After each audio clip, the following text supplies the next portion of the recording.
kú everybody. Òótọ́ ọ̀rọ̀ ti padà jáde. Gbangba ti dẹkùn. Kedere ti fẹ́ bẹ̀ wò báyìí. Tí Ọbásanjọ́, bàbá Ọbásanjọ́ tó bá fi lè bọ́ síta sọ ọ̀rọ̀ yẹn.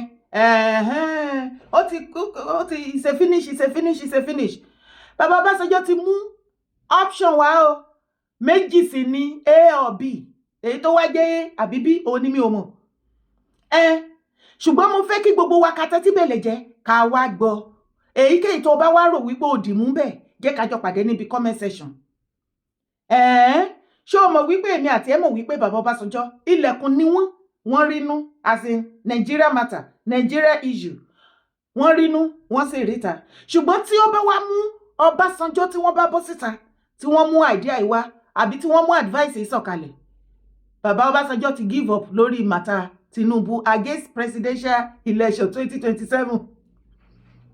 Obasanjo ti give up o. Wọ́n dẹ̀ ti send the advice, wọ́n ti advise gbogbo àwọn presidential candidates tí wọ́n kú lọ tán kú bọ̀, tán change from one political party to the other. Hey, wọ́n lógun máa ṣẹlẹ̀ come 2027 lórí ọ̀rọ̀ presidential election wọn yẹn. Wá gbọ́. No one stands a chance to win in 2027 presidential election without a war.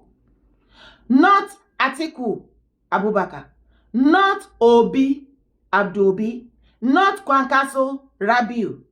Obasanjo allegedly once says Tinubu more dangerous than all African presidents and Hitler. Ṣó ti gbọ́? Ṣó gbédè tí bàbá yẹn pé Obasanjo ní kò sí ọ̀nà àbáyọ kankan fún presidential election ní 2027. Gbogbo ẹ̀yin tẹ́ jẹ́ candidate ẹ lọ jókòó kẹ́ lọ rọ́kúnlé, ẹ fi Tinubu lọ́rùn sílẹ̀ kó ṣe 8 years ẹ peacefully àbí kẹ̀kí ogun ṣẹlẹ̀. No one stands a chance to win in 2027 presidential election without a war. Tó jẹ́ sí wípé 2027 yóò ó dàbẹ̀ ni wípé ìgbà yẹn ni gbogbo ẹ máa fàyà pẹ́rẹ́gẹ́dẹ́. A jẹ́ wípé àwọn information ti dé etí bàbá, ìgbésẹ̀ tí Tinubu ń gbé. Mo ló yẹ kó study specimen wa. Ó yẹ kó study àwa Yorùbá. Kí ló ń rọ́nú tó ń rọ́jú lára system wa? Ọ̀rọ̀ mi ò lè yé ẹ. Ìdí tí mo ṣe sọ bẹ́ẹ̀ rèé kí tó wá lọ kà á fúlì fún ẹ. Ṣó ti pé 2 years tí bàbá Tinubu débẹ̀? Kò tí pé. Ó sì di May, a dẹ̀ ṣe wà ní March. Ǹjọ́ ní how many languages lánàá ní Nigeria àbí dialect? More than 200 àbí? Kò wá sí language ẹyọkàn àbí dialect kan tó ti fi ṣépè fún Tinubu. Láìpẹ́ 2 years. Kò sí dialect àbí language kan ní Nigeria tí wọ́n ti fi bú. Every day, ebi ń pa yín, ara ni yín, gbogbo ẹ̀ ló ń ṣẹlẹ̀. Kò tí pé 2 years gbogbo Nigeria ti fẹ́ ẹ̀mí gbogbo Nigeria sì ti fẹ́ bọ́. Ẹ wá wo iye ọdún tí bàbá Tinubu ti kó Yorùbá sínú pọ́kẹ́tì tá ti ń mínú bẹ̀. Tá dẹ̀ ń gbé tá ń gbé tá tún bí happy tá tún máa wégèlè tá tún máa jó ní party pé ìyá yín mọ́ mẹ̀mẹ̀. Nǹkan táwa ń gbé sára tá fi ń jó ń party. The whole Nigerians wọ́n wá gbé kò tí pé 2 years everybody ti fẹ́ kú. Yẹ kó wáyé kó study wa. Ṣùgbọ́n Ọbásanjọ́ ti ní 2027 kàkà kílẹ̀ kú ilẹ̀ àṣà. Tinubu ò ní gbà lẹ́rọ̀. Ẹ̀yin náà ẹ̀ẹ́dẹ̀ ní fẹ́ gbà lélẹ̀. Ní fẹ́ fún Tinubu lódidi. Tinubu náà dẹ̀ ní fẹ́ gba àbọ̀ lọ́wọ́ yín. Kí ọ̀rọ̀ mi kó lè yé yín. Ó yá wá wo fídíò. President Olusegun Obasanjo will come to you and talk small. And I said to you, Your Excellency, even if you give your blood, your being, your strength and your life to President Obasanjo, he will not support you. We know him more than you know him. He will not ever want a man with an independent man. When Obasanjo accuses people and government of the day of corruption, what happened to the 50 million share during the third term agenda? The donation of 10 million to the Obasanjo library, what do you call that? That is corruption. Go and look for the code of conduct. The funds filled by General Obasanjo and his wealth today. We knew when he came out of prison. We knew the situation. We knew his wealth when he left office. Who is he accusing?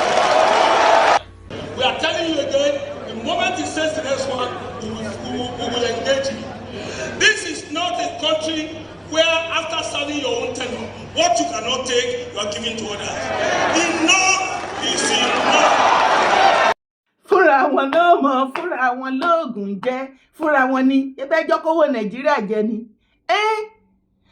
àti Fayose o Ọ̀rúnmìlà yóò ṣe o Olúwa yóò ṣe o èyíkéyìí tó bá wá ṣe mẹ́ àti bàbá Ọbásanjọ́ àti gbogbo yín ṣẹbẹ́jọ́ rún ayé Nàìjíríà náà ni ẹjọ́ máa fúnra yín lóògùn jẹ fúnra wọn ni ẹjọ́ máa kà nǹkan tá ń kà lọ. No one stands a chance to win in 2027 presidential election without a war. Not Atiku, not Obi, not Kakaso. Obasanjo allegedly wants. Says Tinubu more dangerous than all African presidents and its former President Olusegun Obasanjo has allegedly stated that under the current political climate, no individual candidate can win the 2027 presidential election on their own. Not Atiku Abubakar. Every 4 years, customer dadani. Customer dadani. Peter Obi, not Peter Obi. Alhaji Peter Abdul Obi. Wọ́n ní ẹ̀yin gan ẹ̀mí yín ò gbé. Wọ́n tún continue. Wọ́n ní not even Rabiu Kankaso. Àwọn ti northern náà mbẹ̀ yẹn. Okay. Obasanjo wọ́n tẹ̀síwájú. Obasanjo emphasized the necessity of a strong and united opposition to challenge President Bola Tinubu effectively. According to him, anything short of a formidable alliance will be futile. And in that case, Nigeria should allow Tinubu to complete his 8-year tenure in peace. He further criticized the excessive political debates on social media, urging Nigerians to prioritize logic over emotions. Nigeria is not in a normal state, and sometimes abnormalities are needed to restore normalcy. He stated, "Good night, everyone." The mayor, John Fouché. Àwọn tí wọ́n kọ nìyẹn. Ṣé ti gbọ́ nǹkan tí bàbá Ọbásanjọ́ tí wọ́n sọ? Advice ni wọ́n fún àwọn presidential candidate. Wọ́n ní gbogbo yín tẹ́ bá lẹ fẹ́ dá dúró, pé fẹ́ face, ẹ fẹ́ compete, ẹ fẹ́ bá Tinubu díje. Síìtì presidential seat wọ́n yẹn ní 2027 wọ́n lè jẹ ẹ kàn máa fẹ́lì woefully náà ni o. Ọbásanjọ́ wá tẹ̀síwájú bàbá Bọ́lá Owó ní the only condition tẹ́ fi lè fi lákàlàkà tẹ́ fi lè rí yọ ó ní kí gbogbo ẹ̀yin candidate pátápátá ẹ lọ kóra yín jọ sí inú political party kan ṣoṣo. Ẹ wá ṣe meeting ẹ foríkorí ẹ yọ èèyàn kan candidate kan láàrin yín. Bóyá Abubakar lẹ máa yan ni o, bóyá Kakaso ni o, bóyá Alhaji Peter Abdul Obi ni o. Bóyá èyí tí ó yìn náà ṣe tí ó ti gbé jáde ni òun ni lẹ máa fi síwájú ni. Ẹ̀yin tó kù ẹ wá fún ní baba ńlá backup. Ìyẹn ni ẹ fi lè rí Tinubu gbé ṣubú ní 2027. Ọbásanjọ́ wá continue yìí pé tí ò bá ti wá jẹ́ bẹ́ẹ̀ ẹ má dára yín láàmú. Gbogbo bí Tinubu bá ṣe wá fi yín lákàlàkà Nàìjíríà for this 8 years ẹ jẹ́ kó lo 8 years ẹ̀ jẹ́jẹ́lì pẹ̀lú ìrọ̀rùn. Àìjẹ́ bẹ́ẹ̀ ogun lẹ fẹ́ jà Nàìjíríà. Now mo wá fẹ́ bi ẹ́ gbogbo èyí okay. Gbogbo àwọn tó believe yìí pé igbá kan àwo kan àó báwo wá ni yẹ ká máa gbáradì ká máa warm up against 2027 ni àbí kí ni ìwọ náà fi ẹjẹ́ àjọ pàdé ara wa níbi comment section. Ṣùgbọ́n àlàyé kékeré ni o. Nǹkan tó lè mú bàbá Ọbásanjọ́ sọ statement yìí tó lè sọ̀rọ̀ yìí jáde.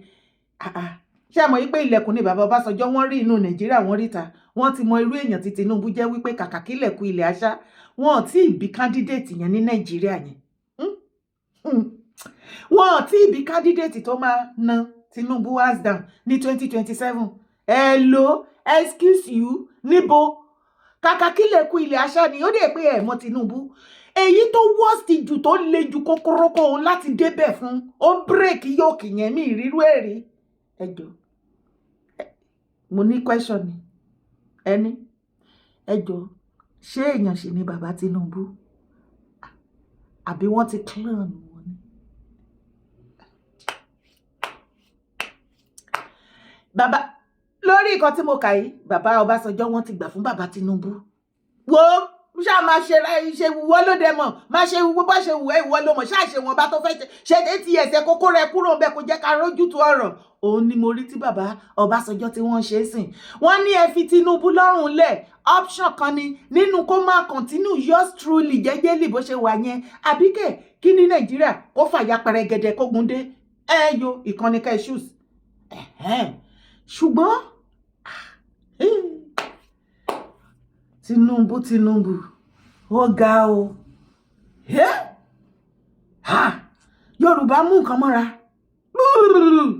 ṣe rí ọmọ youth corps tó sọ̀rọ̀ yẹn nígbà tí APC tán ní tìjú tán wá fẹ́ threaten ẹ̀ kan ti mọ̀ kan má ti ẹ̀bọ́dà kan ṣe tíbẹ̀ ni pé wọ́n gbọ́ kan rọra fi sílẹ̀ pé ìjọ̀gbọ̀n lélẹ́yìí yẹ̀mẹ́ náà wọ́n wá tún fẹ́ ṣe gágágá àwọn youth bá yarí o náà bá ní rántí yẹn gangan la wá fẹ́ ṣe é sìn wọ́n ti wà ní 30 days rántí challenge wọ́n ti rántí pa Tinubu